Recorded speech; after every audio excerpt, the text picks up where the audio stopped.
sort of easier. Use the graphing utility to determine the open intervals on which the function is increasing, decreasing, or constant. So guess what we're going to have to do here? We're going to have to use a graphing utility. That's this guy. The first block said y'all had all the experience in the world using these calculators last year, right? Does everybody know how to put a function in this calculator? Okay. So you know how to put a function in this calculator. Go ahead and put that first function in. Because what we're going to do is graph the function and then we're going to sketch it. Okay? I have my graph. So if something is increasing or decreasing, we are looking at the x values, aren't we? We're looking at the x's, which is why when we put this on our calculator, we figured out that this point right here was at -2 and this was at 1. So what we have to do is figure out what's going on here. Where is this guy increasing? What does it mean for it to be increasing? It's going up, isn't it? So this chunk right here is increasing, isn't it? So this is my increasing. All right. So where is it decreasing? Good. So this is my decreasing. And then is what's happening in between those two? It is constant. Now, what we can do is where we don't have values, we could do like, all right, fine. This is -2 here. What's at the other end over here if the arrow is going that way? -infinity, right? And what's at this side since it's going this way? +infinity. So now we can use that to figure out what our intervals are. So what is the interval where this thing is increasing? Where does it start? Where does it end? 1, 2, yeah. So it goes from 1 to +infinity. All right, so where is it decreasing? Good. -infinity to -2. And where is it constant? Good. From -2 to 1. All right, do we feel okay about increasing, decreasing? Which values are we looking at? The x's or the y's? The x's. Increasing and decreasing and constant are x values only. Now, that's going to bring us to the next little chunk of this. Well, what are we doing with the y values? This is where we talk about what we call local and absolute extrema. Extrema are places where the graph either hits a high point or it hits a low point. These are maximums and minimums. Those are y values, aren't they? So extrema are going to be y values. Intervals are x values. Extrema are y values. And these are maxes and mins. Now, I think last year you called them relative max and mins. We call them relative or local max and mins. I kind of like local better because local means it is a high point or a low point anywhere on the graph. An absolute maximum or minimum means it is absolutely the lowest point or absolutely the highest point. Okay? They're places where the graph turns around. So this is going to be a maximum and this is going to be a minimum. Now, whether or not it's absolute or local really just depends on whether or not it's the absolute lowest point or the absolute highest point. So let's look at B. This is an extrema, isn't it? What type of extrema is it? Let's start with max or min. Minimum. Is it absolute or local? Is there any part of this graph that you see that is below this point? No. So is it absolute or local? It is absolute, isn't it? So now let's go to this point right here, D. D is a turnaround point again, isn't it? All right, so is it a maximum or a minimum? All right, it is a maximum because it is a high point. Is it a local or is it an absolute? Local. Why is it local? Because there's all this stuff right here is above it, isn't it? Okay, So it is a local maximum. Now look at F. Tell me what it is. It's a what? It is a local minimum because there's parts of the graph that are below it. Does that make sense to everybody? One last piece I want you to look at, and I want you to look at point E. Point E is not an extrema. We're going to look at this in the next little section. Point E is what we call a point of inflection. The reason we call it a point of inflection is because it is exactly halfway between this maximum and minimum. In other words, this thing is cupping downward, and now it is cupping upward. This guy right here is exactly where this guy stops cupping downwards and begins to cup upwards, isn't it? So that's what a point of inflection is, so E. But I'm really interested in this little section in B and D and F. So let's label those so we know. So this is an absolute. We've got an absolute.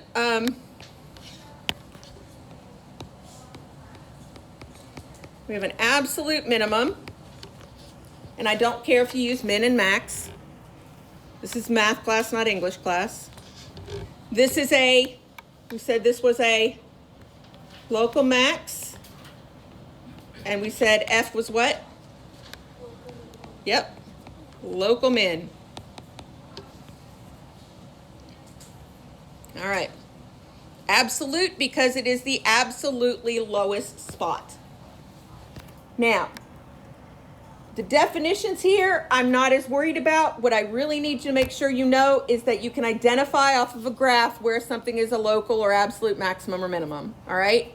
The rest of it's just a bunch of math speak that I don't want your head to hurt from. Now, if you really want me to explain it to you, I will. But anybody want me to explain all of that? Everybody's like, no, don't confuse me. All right, so here we go. The relative max or the relative min. So all of these are going to be y values, aren't they? And then it says where x equals, this is the location. So these are x values, aren't they?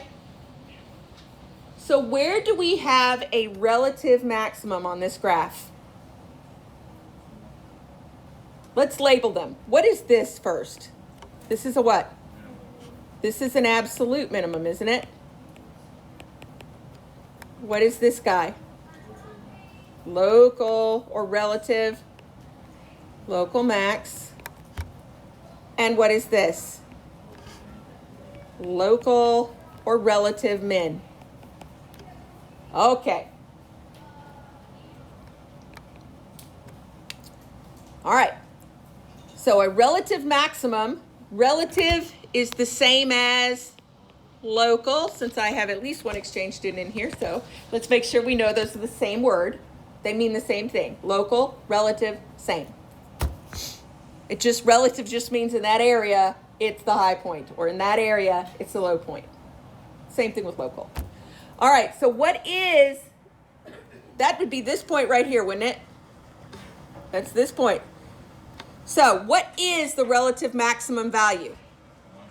1. And what is the x value? What is the location of that in the x? 2. So it seems a bit backwards, but you just read it that way. Max or min is up or down, isn't it? That is the y value, right? That's why it's a y value. Location is an x thing. So relative minimum. Where's my first relative minimum? 4, 0. So what is that's this guy right here. So what is the relative minimum is what?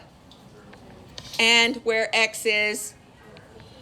So now, we don't have another relative minimum, do we? So let's change this. Instead of putting relative, what would we put? Absolute minimum. It's like a relative min can be absolute, but an absolute is never local. Anyway. So what is the absolute minimum value? -8. And it's located at -3.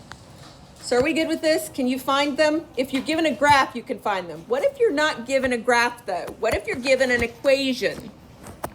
Can you be given an equation? The answer is yes, because guess what? You have a graphing calculator. And your graphing calculator will find maxes and mins, won't it? So what you have to do is, here's my equation. And we have to go ahead and figure out what this point is and figure out what this point is and label them to 2 decimal places. So let's use our graphing utility and let's figure out what those 2 points are. Alrighty?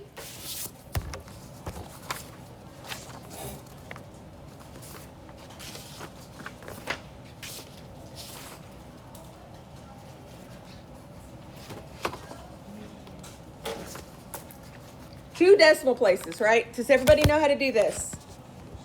All right. 4.08. Now I'm going to go find the other one. The other one should be at positive 1.15 if you find it, and at negative 2.08. Did everybody find those? Is anybody having trouble finding maxes and mins on their calculator? I think you did that exactly. Yeah, but I still got, I got -1, -2. Or no, 1, -2. I got -1 That's what I got. Yeah, something's wrong there then. Something's not quite entered right. For 1.21 and -2. Mine's -2. And like this one, it was like different. But like, if we're rounding, it's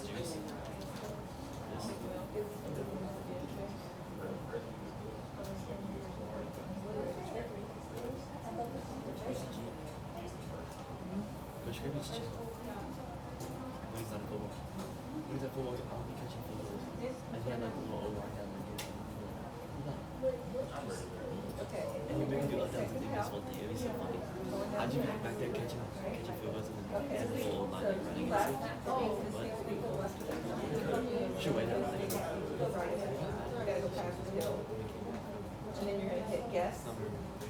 And it's going to hit enter again. Yeah, hit enter again. Yeah. All right. Left bound. Left side. Right bound. Over the hill. The right side of that. And after say guess, we don't guess. Now look what you got. All right, so when you do this one, you're going to hit minimum. You're going to go to the left side of it, the right side of it. And it says guess, you're going to hit enter again, and I bet you get exactly what I get. Yes. Wait, I want to get mine right. Second, cal. We're going to go to maximum. Okay. It's going to left bound, so we want the cursor to go to the left of that peak. Now we want it to go to the right of that. Oh wait, man, I'm giving this. Okay. And it's going to say guess. We don't guess. So now we'll maybe 1.15.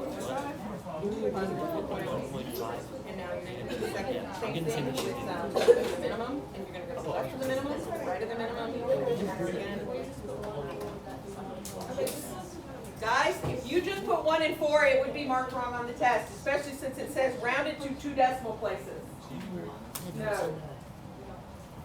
If it says to round, if you're giving me a peak and it's not obvious, if it doesn't show up on your calculator as 1.4 or -1.4, you better give me 2 decimal places. Okay? If that's not exact. If you give me 1 and 4, that means it's exactly -1 and 4. So is everybody good at finding these now? You good? So where is the local max value? Yep. 4.08. This is my max, right? The Y value. Where does that occur at? -1.15, right? What is my local minimum value? And what that occurs at 1.15. Okay. Now, are we good with finding our maxes and mins using the calculator or using our graph? All right. Boundedness is easy. Boundedness is super simple. Boundedness simply means that it doesn't go above or go below a certain point. We're talking about this right now because we just talked about absolute maxes and absolute mins, didn't we? If a function has an absolute minimum, that means that that function does not go below that point, does it? That means it is bounded below. if that function has an absolute maximum. That means there's nothing up here above it, is there? That means it is bounded above. Well, what if it has both of those? What if it has an absolute min and an absolute max? It's bounded below and it's bounded above. So rather than writing all of that, we just say it's bounded. It absolutely wouldn't be all real numbers for the range. It would be between something and something else. Now, let's look at these examples. If you look, this guy is bounded because look, absolute min, absolute max, right? So this is bounded. But look at this guy, absolute min, but what do you notice here?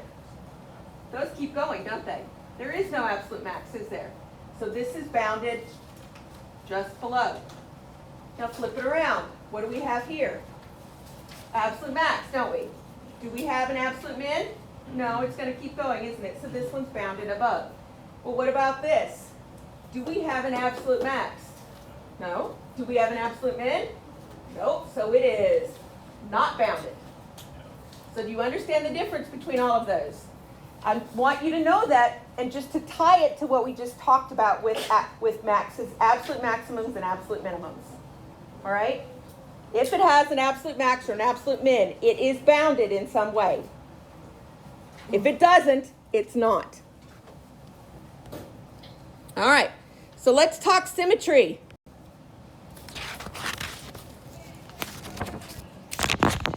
When we talk symmetry, we are going to be looking at even and odd symmetry. We are going to also be looking at whether a function has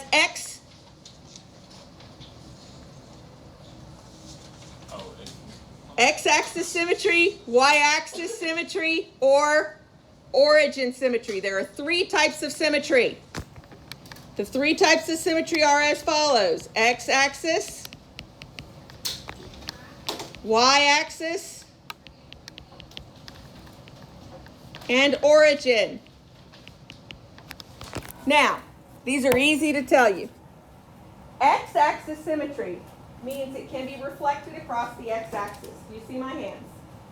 I want you to think about this as, here's the x-axis. Above and below it. Whatever's above can be folded across the x-axis, and it is now on top of the other, isn't it? That is x-axis symmetry. Get it? So all of the x's stay the same value, but what happens to the positive y value here? What does it become when it comes down here? Negative. So positive xy becomes positive x, negative y. Make sense? So now let's do y-axis symmetry. This is y-axis symmetry. This is the y-axis. Positive xy, negative xy. Isn't it? These guys flip across the y-axis. And you can fold it at the y-axis, so everything positive xy here, the y stays the same, doesn't it? It's just the x that changes value. So positive xy becomes negative xy. Last but not least, we have origin symmetry. See if I can do this one. Origin symmetry looks like this. Think about why that is. It goes from being anything in the first quadrant, now it goes to the third quadrant, doesn't it? So my positive x, positive y, now becomes what? Negative x and negative y, doesn't it? Now, I can't use the ruler for that, but it's around the origin. We call it origin symmetry because it will rotate about the origin. If I take this and I rotate it 180 degrees, I get the same thing, don't I? Origin symmetry. You can rotate the function onto itself. So, x-axis, y-axis, origin. All right? So are we good with this? Okay. And we also know that's what's happening. So, if something has even symmetry, if it's an even function, it has y-axis symmetry.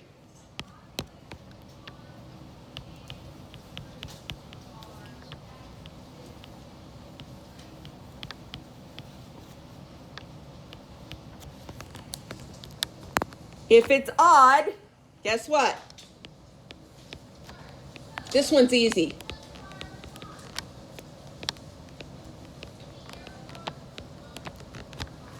It has origin symmetry. Odd, origin, get it? Now, there's a very easy way to tell this. If it's odd or even or neither. If it has y-axis symmetry, what did we say? If you plugged in a negative x, it doesn't change. So xy became what? Negative xy, doesn't it? Easiest way to do this is to take negative x, plug it in, and see if you get the same function back out again.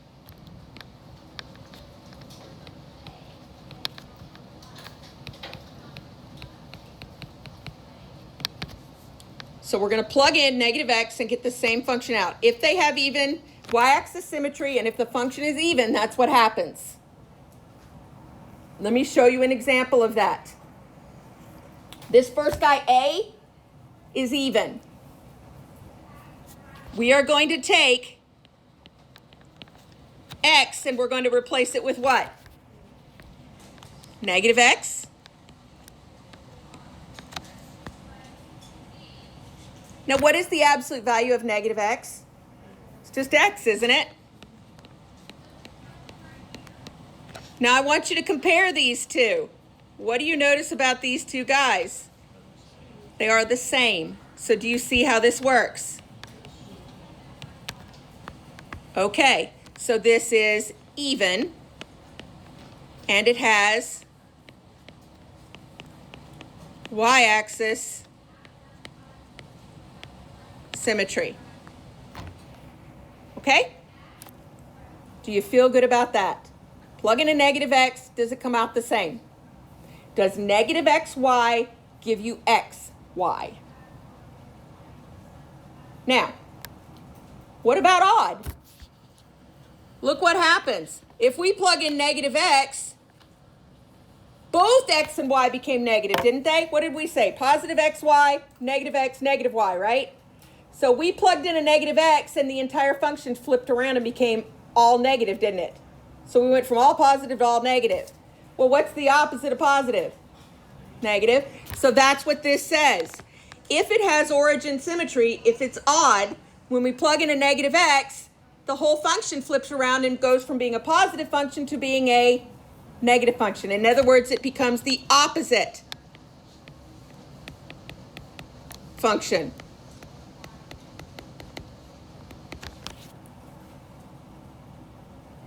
If it does not do either of those things, then it is neither odd nor even. Wait, so how do you know it's opposite? Well, let's look. Okay. Let's look at C. Let's look at C. We're going to plug in negative x, aren't we? So 2 times negative x cubed minus negative x. Now, during first block, I saw a bunch of people doing some really weird, wacky things, like forgetting to put the negative in front of with the x in the second one. Of turning that into 2 minus x cubed. That's multiplication, isn't it? What do you get when you take a negative and cube it? You get a negative, don't you? So this becomes negative 2x cubed. And then what do you get? Does everybody see where that came from? Negative x cubed times 2 is negative 2x cubed. Now, negative times a negative is a positive. So now I want you to compare these two. What did you notice? This term became its, and this term became its. Now do you see how you know it's going to be opposite? Look at the signs. Every sign, opposite means every sign change. Yeah, that one made more sense. This one to here, Yeah, right. and this one to here. Okay? So this one is opposite. So this one has what type of symmetry? It has origin symmetry and it is in an odd function. Okay?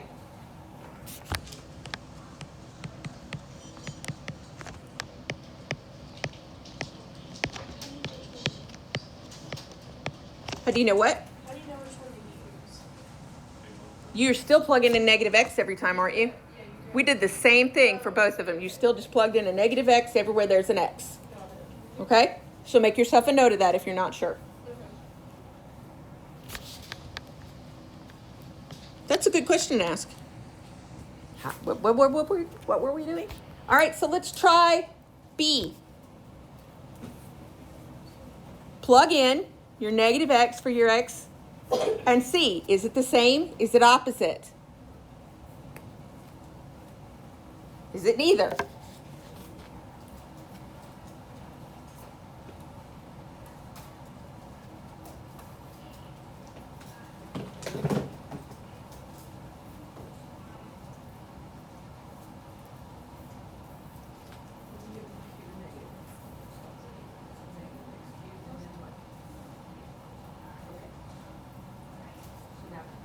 Are they the same? Are they exactly opposite? So what's the answer? Okay. Good. Good. You got it. Okay. So a negative cubed is what? A negative x cubed minus 3. Well, then you compare it with this. Okay. So negative x cubed minus 3, we can write that down. So you can look at it.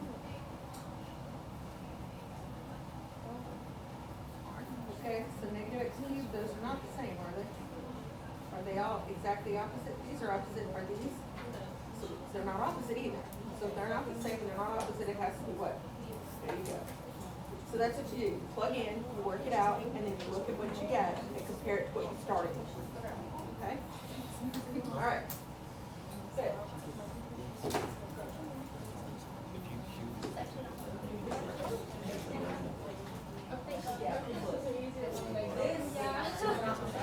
Oh my god, it's so hard. And this is not opposite. No, like, no.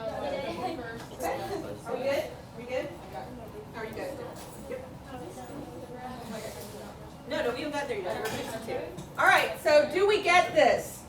Do we get algebraically what we do? All right, so we should have gotten y equals negative x cubed minus 3. It is not the same.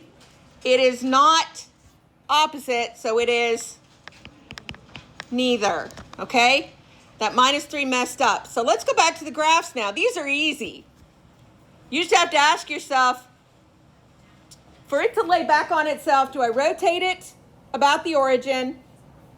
Do I flip it across the x-axis? Do I flip it across the y-axis? So look at A. What type of symmetry does A have? Origin. This part's here, this part's here. So if it has origin symmetry, yep. What about B? Good. Y-axis, right? These are easy to see. So it's what type of function? Even. C. It looks like it'll rotate, but is it going to rotate about the origin? It has to rotate around the origin. This one will rotate, but it's rotating around too, so that doesn't work, does it? So this one is, and that's because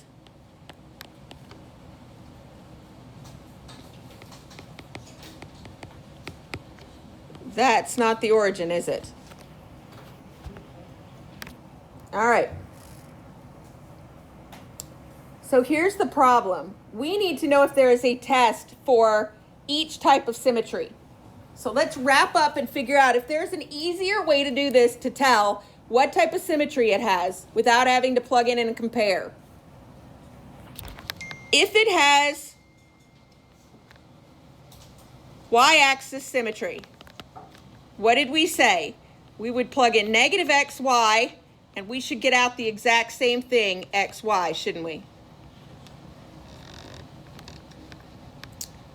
If it has origin symmetry, we said negative x and negative y will become, yeah, xy becomes negative x, negative y, doesn't it? Okay.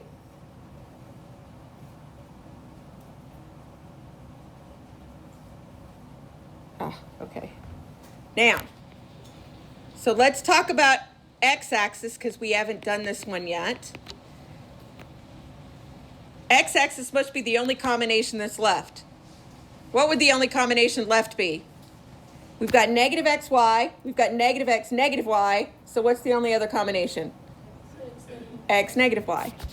So if we plug in x for x and negative y for y, we should get out xy. And for some of you, this will actually make more sense. Let me show you what I'm talking about. You could use this instead of what we just did if you want to. It's up to you. So negative xy means we're going to take this right here, x squared plus 2y squared equals 6. And we're going to plug in, everywhere we have an x, what are we going to plug in instead? Negative x. We're going to leave the y alone. And now we're going to work this out. What is negative x squared? Yeah, positive x squared plus 2y squared equals 6. So this is where you check. Are these the same? They are the same. So guess what this has? Y-axis symmetry. Okay? Now, origin symmetry, instead of just plugging in negative x and seeing if it swaps, I think this is actually an easier step, an easier test. Everywhere there's an x, we're going to plug in what? Negative x. And everywhere there's a y, we're going to plug in what? Negative y. Okay, so let's start with x squared plus 2y squared equals 6. So everywhere there's an x, we're going to plug in negative x. Everywhere there's a y, we're going to plug in negative y. And we're going to work this thing out. So negative x squared becomes what? X squared. Negative y squared, the negative's going to square away, isn't it? So what am I going to get from this? 2y squared. Now, let me ask you, are those the same? Yeah. So guess what this has?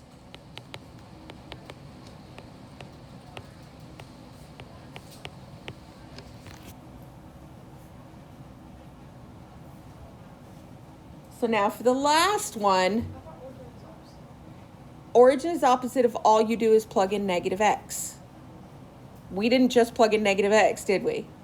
Do you see why plugging in the negative y would make it the same also? Because that swapped it. That's like taking and making it negative, isn't it? So that's why I said this is an alternative test.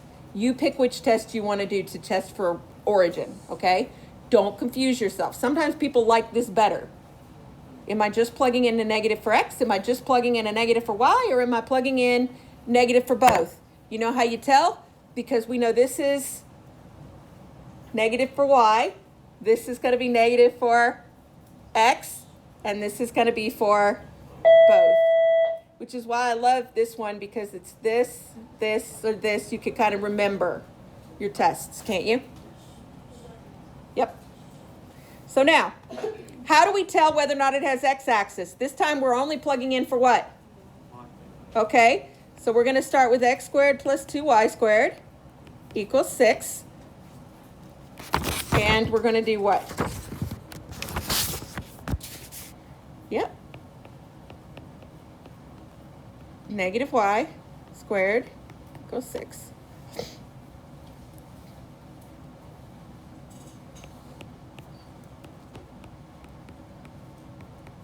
The negative squares away, doesn't it? So now ask yourself, are these they're the same. So guess what else it has? Do you think they're all going to have it? No. What is that? X squared plus 2y squared equals 6. What type of shape is that? It's a circle whose center is at the origin. So you tell me, if I've got a circle, the center at the origin, can you fold it this way? Can you fold it this way? Can you turn it 180 degrees? So this one does have all three. Okay? So sometimes it will have one of them. Sometimes it will have none of them. Sometimes it will have all of them. All right? You've got, whoa. What just happened there? No, I changed. So, when we get back from lunch, we're going to end with concavity. All right? We will end up with concavity, and it will be good. So we'll come back. I think starting next week, we're on a different lunch schedule. Now, I want you to look at this. We notice that it says an inflection point, and we've talked about this already, is where the curve changes from concave up to concave down, or vice versa, right? So where we have a curve changing from this to this, we've got a point of inflection exactly halfway between.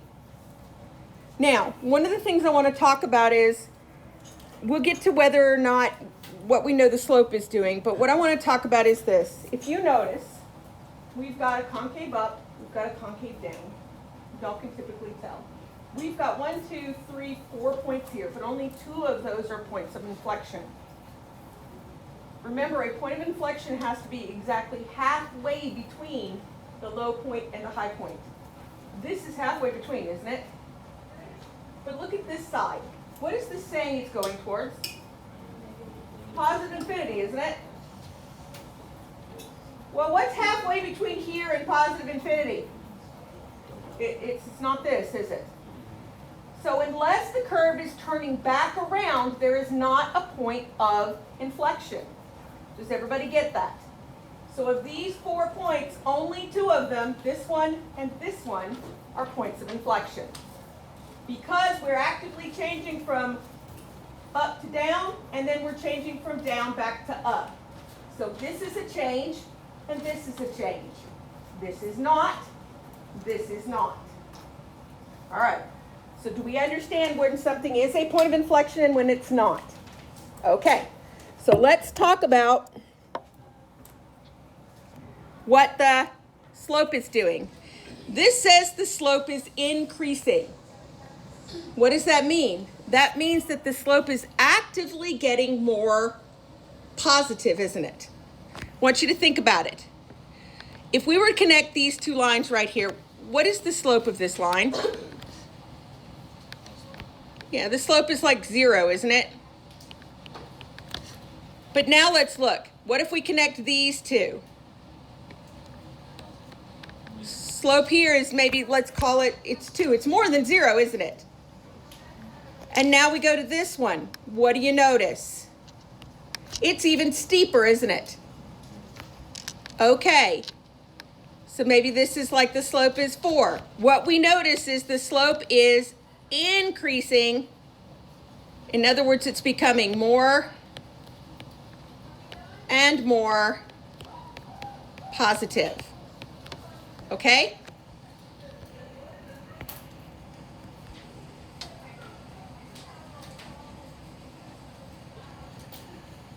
Well, what about concave down? It's the exact same thing, except that instead of getting bigger and bigger in the positive direction, it's getting bigger and bigger in the negative direction. In other words, the slope is getting more and more downhill, isn't it? I just didn't I? All right, sorry about that. We're going here, where this is slope is 0. Now we're going here, and maybe the slope is -2. And here, my slope is -4, right? So do you see the slope is decreasing? In other words, it's getting more and more negative, isn't it?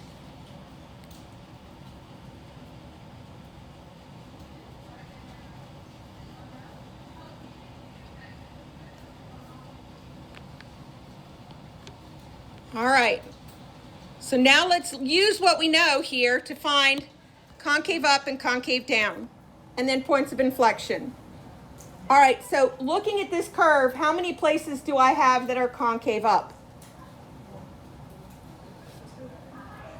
Concave up would be like a bowl. It's pointing up. So there are 2. From here. And why did I stop there? That's going to be my point of inflection, isn't it? That's the halfway point. And then here. And notice I didn't stop at the 5, 3 point because I want to make a point of knowing that that is not a point of inflection, is it? So now, concave down. Which ones are we have how many that are concave down? One. And that goes from here to there, doesn't it? So concave down is in red. The concave up is in blue. Points of inflection. I'm going to put those in green. Points of inflection, we said there were two, didn't we? Here and here. Okay? So let's actually write the intervals. Since we're talking about intervals, guys, intervals are what are we looking at? Are we looking at the x's or the y's? This is the stuff you got to remember, which is why I keep asking you. If it's looking for the interval, we're looking at the x's. So we're looking, the intervals are our x values. Okay, they are domain values, aren't they? So for concave up, I want you to look at this section right here. What is that interval?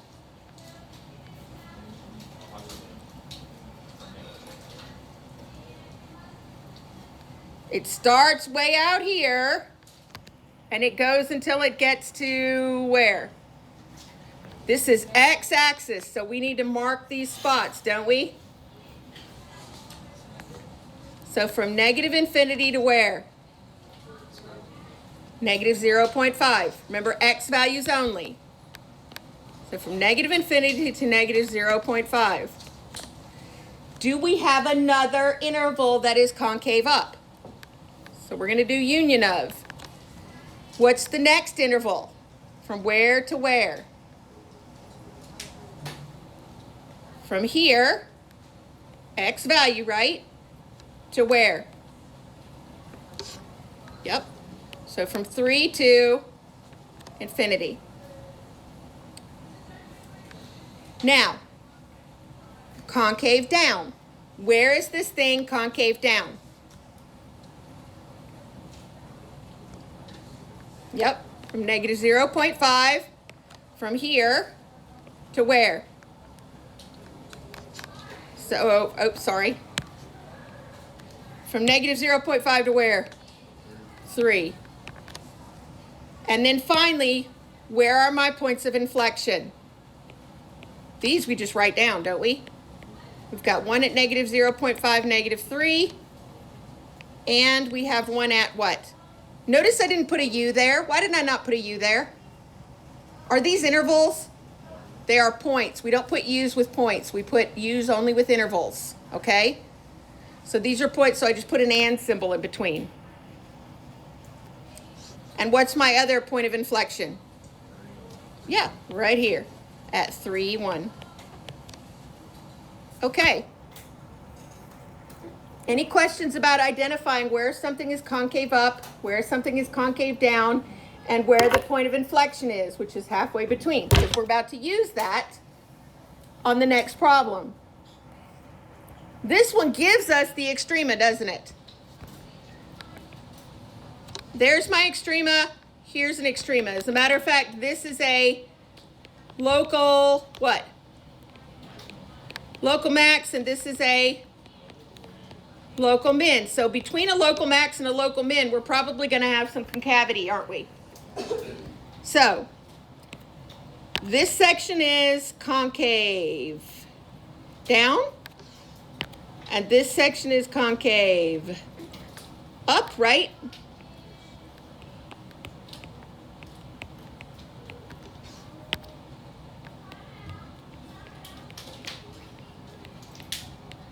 So what do we find exactly between concave down and concave up? This is our point of inflection, isn't it?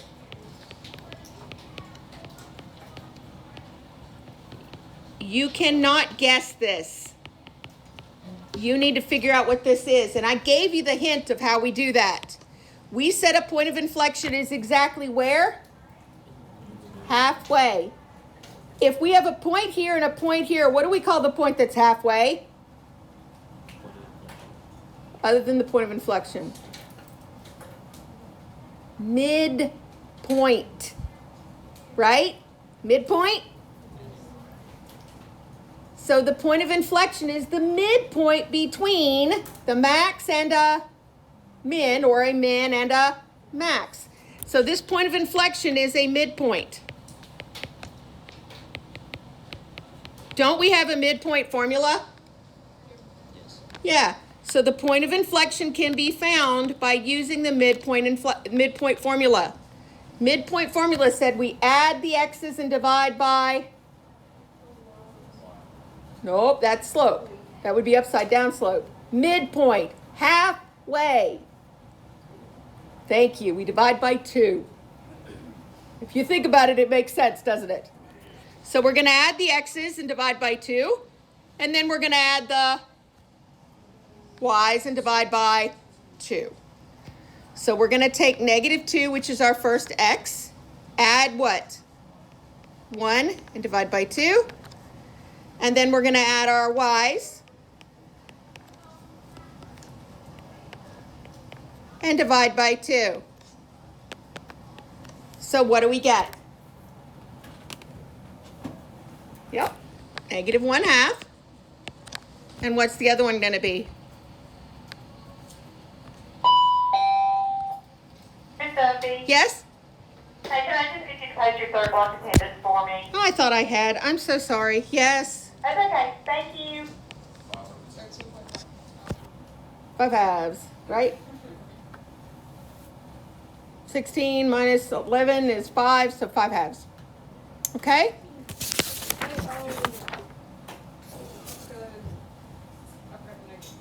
Yes, be careful. All right, so does anybody have any questions about anything we've covered today? I want you to pull out that exit ticket, and I want you to use your notes, talk with friends, get that exit ticket done. This will be the last chance you have to ask questions about this before you have to do it on your own as homework. So this should be a